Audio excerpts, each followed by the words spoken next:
Primeira pergunta que eu te faço, Pedro, é se você tem algum receio aí de questão de segurança. Você está no Brasil, você tem... Porque essa turma é perigosa, né?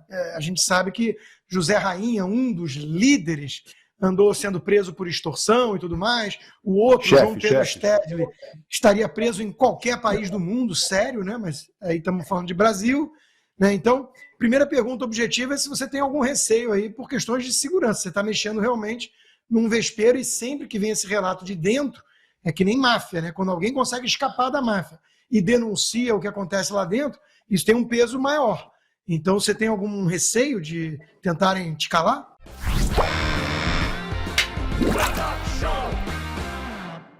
Pedro, você nasceu em Mato Grosso, você me disse, foi criado ali em Mato Grosso do Sul.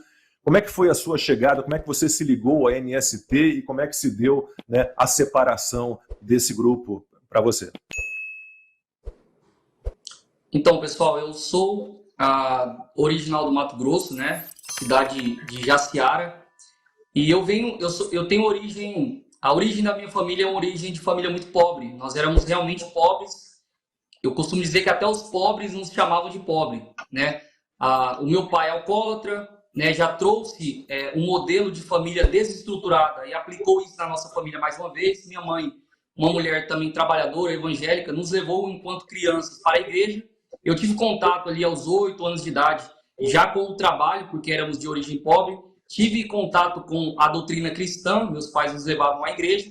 Porém, nós migramos para o Mato Grosso do Sul e lá continuamos na mesma condição de pobreza e miséria, né, sendo ali ajudado pelos parentes e principalmente sendo assistenciado por projetos sociais da igreja, a igreja evangélica ali no estado do Mato Grosso do Sul. E nesse tempo, né, de pobreza, de miséria, chega até nós, né, toda aquela informação de que havia um movimento legítimo no Brasil que estava entregando terra. E aí ofereceram para minha mãe participar de uma reunião. E a pergunta é, quem é que, numa situação de pobreza e miserabilidade, de fragilidade, vulnerabilidade, dizendo que tem um movimento que vai te dar uma terra para você cuidar da sua família e não vai aceitar? Então eu entrei no movimento aos 11 anos de idade e ao entrar no movimento, eu percebi, né, que nós fomos inseridos em um processo sistemático de doutrinação de lavagem cerebral. O que acontece é que nos prometeram a terra em 2 meses, mas esses 2 meses se tornaram quase uma década no movimento. E eu descobri quando nós chegamos que já havia pessoas que estavam há 10, 20 anos no movimento sem pegar a sua terra. Tudo que você precisa para fazer parte do movimento é um título de eleitor, né, e realmente estar disposto a passar por todo aquele processo. Devido a se tratar de uma família pobre, você chegando no acampamento, você perde aquele contato com a ajuda que você tinha na cidade e você se vê agora dependente do movimento. O movimento agora vai literalmente te escravizar e vai usar você como massa de manobra. Então, as crianças são levadas para os campos de doutrinação, que é o setor da cultura, né?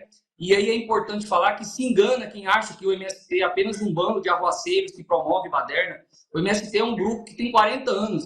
Eles têm uma organização muito bem sistematizada, preparada para receber pessoas, para doutriná-las, para levá-las realmente a se tornar militantes, quiçá revolucionários pela causa socialista.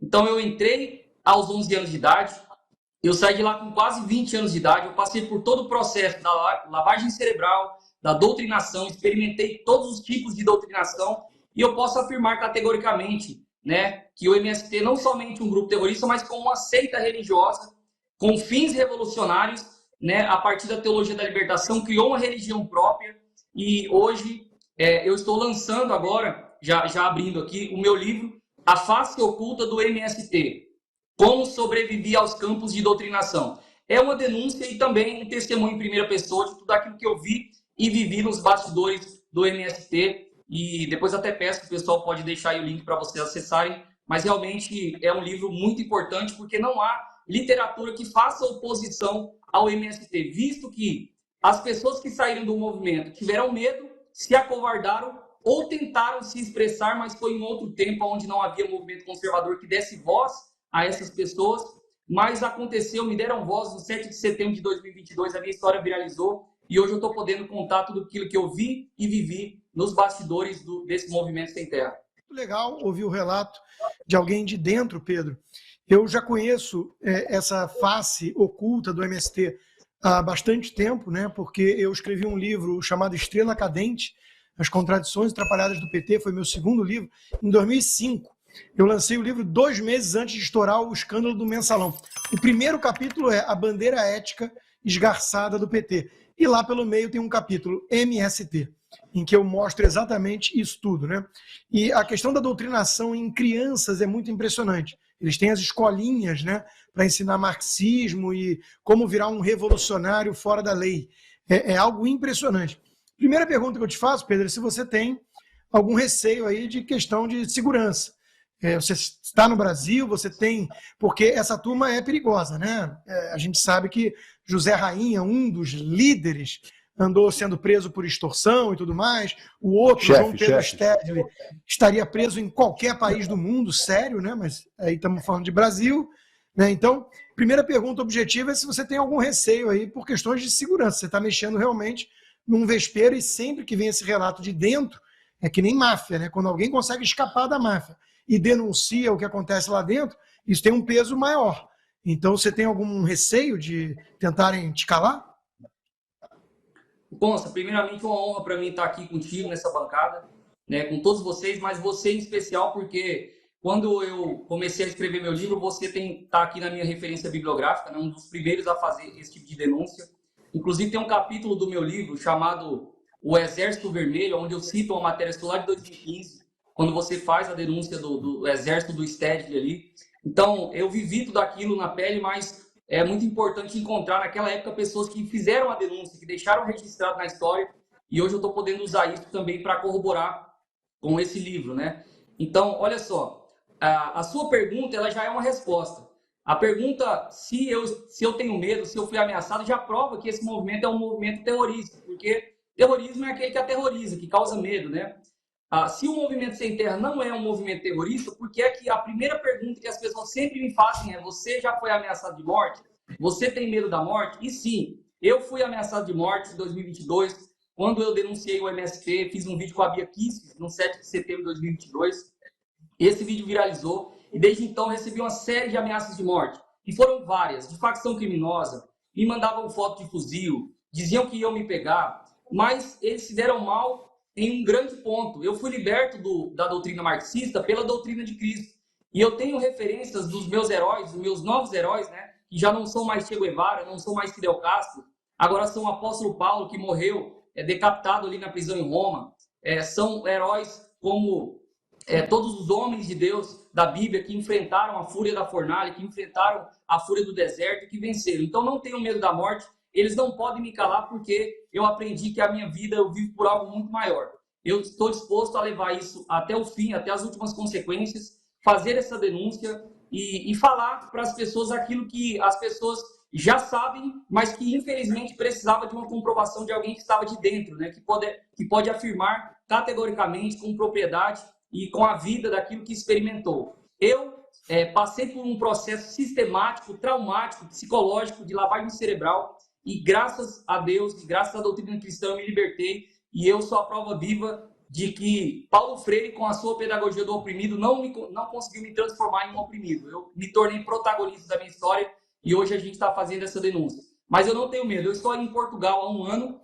Aqui em Portugal, eu estava aqui pregando o evangelho, também fazendo parte do movimento conservador junto ao Veritas Liberar, né, que produz seminários importantes aqui na Europa sobre conservadorismo. Estamos aqui em parceria também com o pessoal do movimento conservador, do Partido Chega, apoiando eles aqui. E agora estou voltando ao Brasil, agora no final do mês, para lançar o meu livro. E agora de forma, não somente com o meu discurso, como em 2022, mas agora com esse livro, com embasamento histórico, mostrando todas as origens do movimento e principalmente o que acontece nos bastidores do movimento e qual é essa face oculta nesses campos de doutrinação.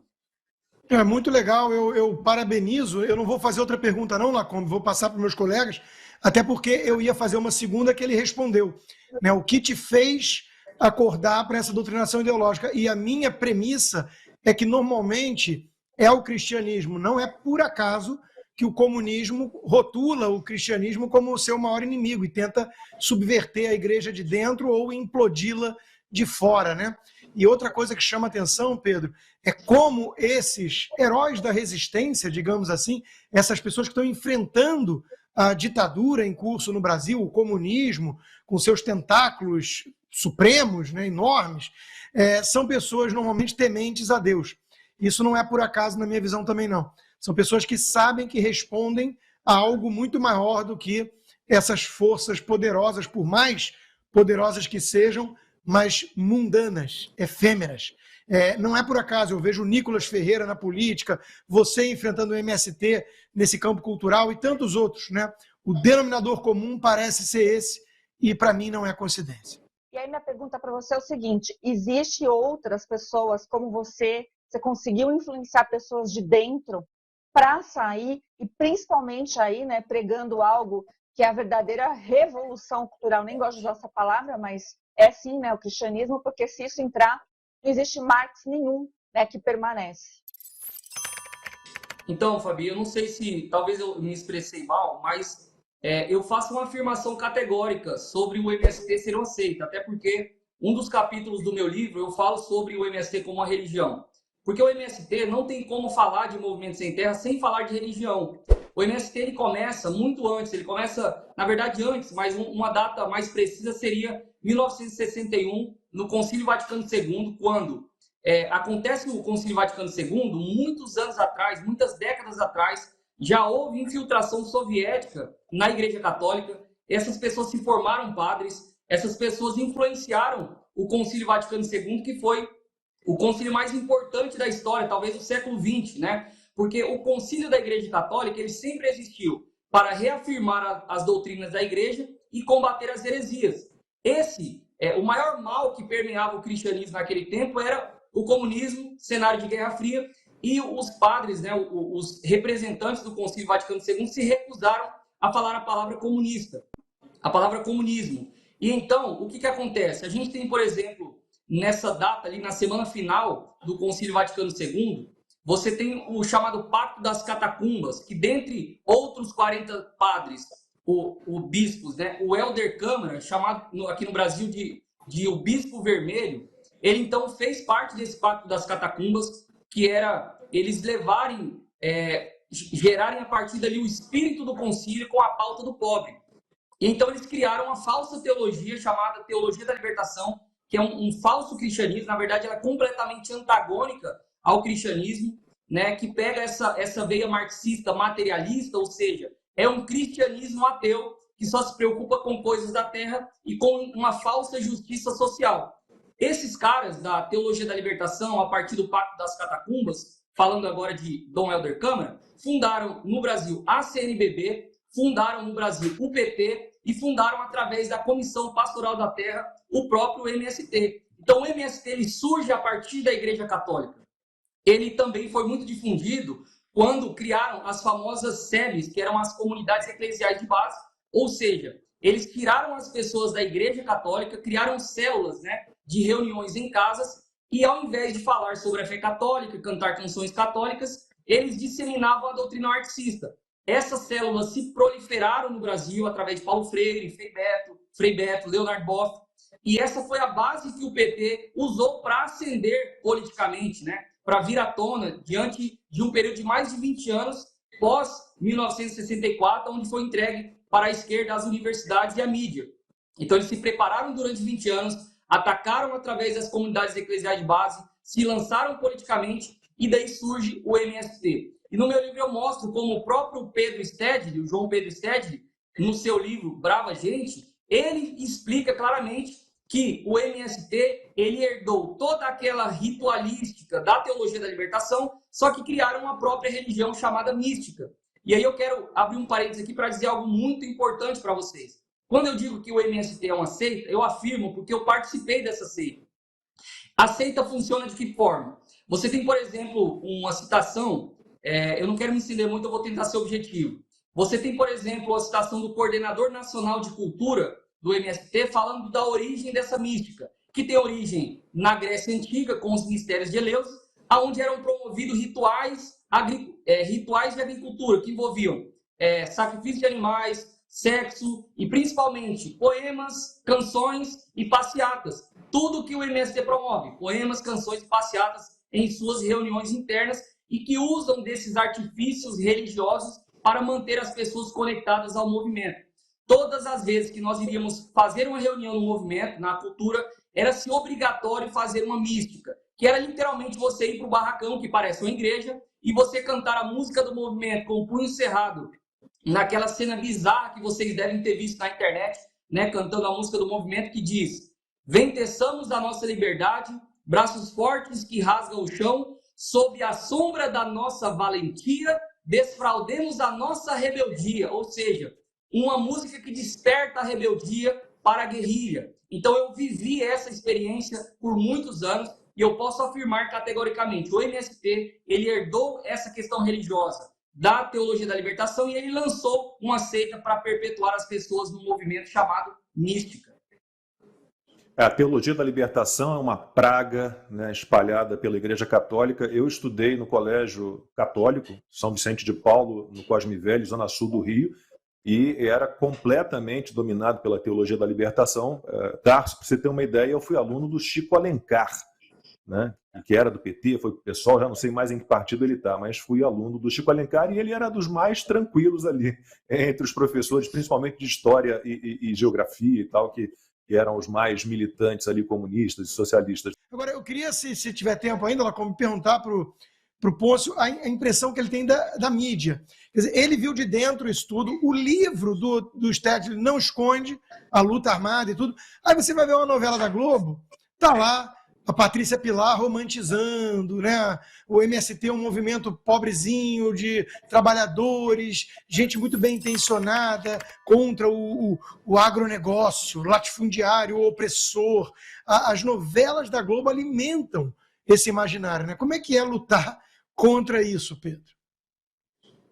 Então, vale lembrar que a base marxista ela é vitimista, né? É a pedagogia de Paulo Freire, é sempre o marxismo, onde você é sempre a vítima. E o meu livro ele se chama A Face Oculta justamente por isso. No livro eu apresento várias faces do movimento. O movimento sem terra ele não é uma coisa só. Sempre que as pessoas chamam de alguma coisa, elas às vezes estão corretas, mas é como se elas apresentassem apenas uma face. Então, por exemplo, quando o MST ele quer fazer um trabalho de base, quer cooptar as pessoas para o movimento, ele apresenta para elas uma face socioeconômica, dizendo: nós vamos te dar transformação social e vamos melhorar a tua vida. Quando você entra para o movimento, eles te mostram uma segunda face, que é a face política, dizendo assim: olha, para você pegar a sua terra, você tem que ajudar todo mundo aqui a pegar deles também. Ou seja, você tem que ser inserido num processo político pela reforma agrária. E aí, quando você vai chegando um pouco mais, você vai sendo inserido no processo de doutrinação, é aí que você conhece a face mais oculta. Quando você menos percebe, você já está passando por um processo de lavagem cerebral, todos os seus sentidos dentro de um mapeamento te levam a acreditar que aquela comunidade se protege uns aos outros, que vocês vão ter tudo em comum, e tem mesmo tudo em comum. Pobreza, miséria, dor, sofrimento, né? Imagina eu ali, que era para ficar 2 meses, fiquei durante tanto tempo, vários e vários anos, morando em um barraco de lona. A minha cama, o Lacombe, o Constantino, era simplesmente algumas forquilhas tiradas de uma mata, colocada ali, e umas varas e um colchão, e um papelão, quando muito um colchão. Se eu quisesse beber água, eu tinha que ir num açude, numa lagoa, ou cavar um poço ali de, sei lá, 10, 20 metros para eu poder ter acesso à água. Energia elétrica, a gente pegava uma latinha de sardinha, eu até vou dar uma aula aqui de como você produzir uma lamparina se faltar energia na sua casa. Uma lata de sardinha, um pedaço de tira de calça jeans, óleo velho e areia. E graças a Deus que eu não morri intoxicado com aquela fumaça que saía. Mas assim, a gente vivia durante anos ali sendo usurpados na nossa dignidade, enquanto eles vendiam para nós a esperança. Então eles sabem muito bem mostrar a sua face. E aí quando você, respondendo agora a pergunta do Consta, quando você vai para a mídia, você vê uma mídia toda comprada, toda aparelhada, inclusive há militantes do MST, não estou falando de simpatizantes, estou falando de militantes do MST nas redações jornalísticas da Globo, da UOL. E o que esses caras fazem? Eles são folhetins do MST, dizendo que o MST dá cesta básica, dizendo que o MST produz arroz orgânico. Gente, ninguém liga para arroz orgânico. Arroz orgânico representa hoje menos de 1% da produção do Brasil. E você já foi provado que o arroz orgânico ele não é em nada superior ao arroz produzido convencional pelo agro. Ele não é mais qualidade, ele não tem mais risco, ele, muito pelo contrário, muitas vezes ele é até inferior, porque o tipo de tecnologia que nós conquistamos hoje nos faz produzir um arroz melhor, com mais qualidade, com mais vitalidade. E assim, o agronegócio que alimenta aí 1,5 bilhões de pessoas no mundo, né? O MST, quando ele promove toda essa politização do campo, ele não está apenas promovendo uma guerra cultural ou uma guerra política. Ele está colocando em risco a segurança alimentar do nosso país. E isso é importante que as pessoas lembrem também. E as pessoas que são massa de manobra do MST, como o Pedro e a família dele, né, vivem nessas condições que ele descreveu, mas os chefes do MST, esses moram bem, né, em vários estados, Mato Grosso, inclusive, existem lá casas, né, dos chefes do MST em terrenos, em propriedades invadidas, casas luxuosas. Eles vivem com muito luxo, né? A maior parte não. A massa de manobra ali toda vive nessas condições terríveis que o Pedro Pôncio descreveu. De segunda a sexta, às 20 horas, horário de Brasília.